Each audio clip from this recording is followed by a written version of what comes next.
नमस्कार मित्रांनो, आज आपण बघतोय सर्व महाराष्ट्रामध्ये म्हणा किंवा भारतामध्ये एकाच नावाची चर्चा होते, ती म्हणजे कॅप्टन खरात, भोंदू खरात. कशा प्रकारे याने लैंगिक आणि आर्थिक शोषण या आपल्या समाजामध्ये केलेलं आहे, तेही राजकारण्यांचा फायदा घेऊन म्हणा किंवा राजकारण्यांच्या ओळखीचा फायदा घेऊन जे काही कृत्य याने केलेलं आहे, त्यात हा खरात गुन्हेगार तर आहेच मित्रांनो, यात कुठलीही शंका नाही.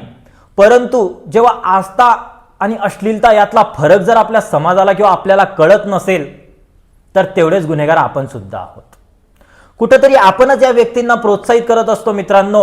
श्रद्धा आणि अश्लीलतेमधला फरक आपल्याला कळत नसेल, तर कुठेतरी आपण चुकतो आहे. आपण जर इतिहासामध्ये बघितलं तर कित्येक भोंदू बाबा हे अशी यांची उत्पत्ती झालेली आहे. तर मग आपण शिकणार कधी आहोत? या सर्व प्रकरणांमधून आपण धडा कधी घेणार आहोत?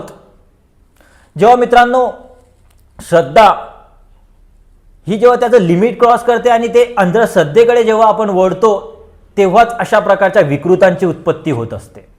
त्यामुळे कुठेतरी जागे होण्याची गरज आपल्याला आहे. कुठेतरी आपण डोळे उघडून जगायला शिका कधीतरी. अशा प्रकारच्या विकृतांची जर उत्पत्ती होत असेल आणि या 21व्या शतकामध्ये जर आपण या अंधश्रद्धेला बळी पडत असो, तर कुठेतरी आपण चुकतो आहे. अशा नालायकांची जेव्हा बातमी प्रसार माध्यमांमध्ये म्हणा किंवा समाजामध्ये येते, तेव्हाच हे भोंदू बाबा म्हणून ओळखल्या जातात. परंतु याच्या आधी आपणच आहोत की त्यांना देवता आणि देवाचा दर्जा दिलेला असतो. आपणच यांना जाता येता नमस्कार घालून यांच्या दर्शनासाठी रांगेत उभे राहतो. तर कुठेतरी आपण चुकतो हे लक्षात यायला हवे. आपणच या असल्या नालायकांना मोठे करण्यामध्ये भागीदार आहोत मित्रांनो. त्यामुळे यात खरात गुन्हेगार आहे, यात शंकाच नाहीये. परंतु पुढे चालून अशा गोष्टी होणार नाही याची दक्षता आपण सर्वांनी घ्यायला हवी. आणि आपण बऱ्याच वेळा ऐकतो की राजकारणी हे कुणाचे होत नाही. मग राजकारणी या खरातचे कसे झाले? हा खरात आपल्या घरापर्यंत आलाच कसा? हे सर्व प्रश्न विचारण्याची गरज आहे. का या खराताच्या माध्यमातून या राजकारण्यांनी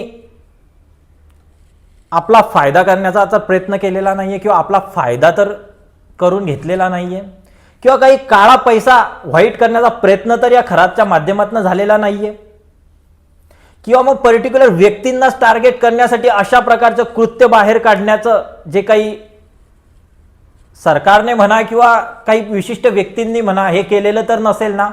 ते काहीही असो, खरात हा गुन्हेगार आहे, त्याला सजा व्हायलाच हवी. परंतु खरातच्या मागे कोण आहे, एवढी हिंमत त्याची झाली कशी, या सर्व प्रकरणाची सखोल चौकशी व्हायला पाहिजे. फक्त विशिष्ट व्यक्तींपर्यंत नाही, तर सखोल चौकशी याची व्हायला पाहिजे. आणि अशा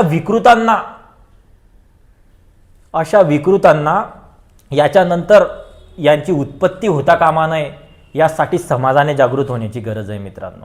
शोकांतिका आहे की माननीय दाभोळकर सारख्या व्यक्तींची हत्या या महाराष्ट्रामध्ये केली जाते आणि या नालायक खरातची पूजा या महाराष्ट्रामध्ये होते. कशा प्रकारे आपण प्रसार माध्यमांमध्ये बरेच व्हिडिओ आणि फोटोज बघितले असतील.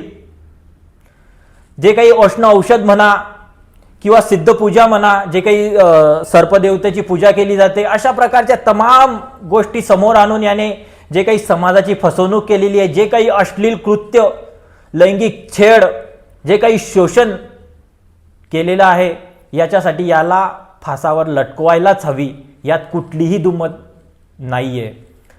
परंतु अशा प्रकारची व्यक्ती पुन्हा येणार नाही, पुन्हा घडणार नाही आणि एवढी हिंमत कुणाची होणार नाही, या गोष्टीकडे सुद्धा आपल्या सर्वांना लक्ष देण्याची गरज आहे मित्रांनो. जागे व्हा. कुठेतरी अशा अंधश्रद्धेला बळी पडू नका. आज आपण 21व्या शतकामध्ये आहे आणि अशा प्रकारच्या अंधश्रद्धेला जर बळी पडत असो, तर मग मला नाही वाटत की या भारताचं काही भविष्य असेल. आणि जेव्हा खरात सारखी व्यक्ती आपल्या घरात येते, तर मग निश्चितच आपण झोपलो आहे मित्रांनो, आपण झोपलो आहे आणि आपल्याला जागे होण्याची गरज आहे. बघूया काय होतंय या नराधमाबरोबर. आता अशांना अटक करून फायदा नाहीये. मान्य आहे, त्याला अटक केली, त्याला तिथंच गोळ्या झाडायला हवे. परंतु या प्रकरणाची सखोल चौकशी होण्यासाठी त्याला अटक करणं गरजेचं आहे, हे तेवढंच सत्य आहे. परंतु जेव्हा या गोष्टींमध्ये बऱ्याच प्रकरणाची सखोल चौकशी झाल्यानंतर अशा नराधमांना मला नाही वाटत की जगण्याचा अधिकार असायला हवा. असल्यांना गोळ्या झाडून मारायला हव्या.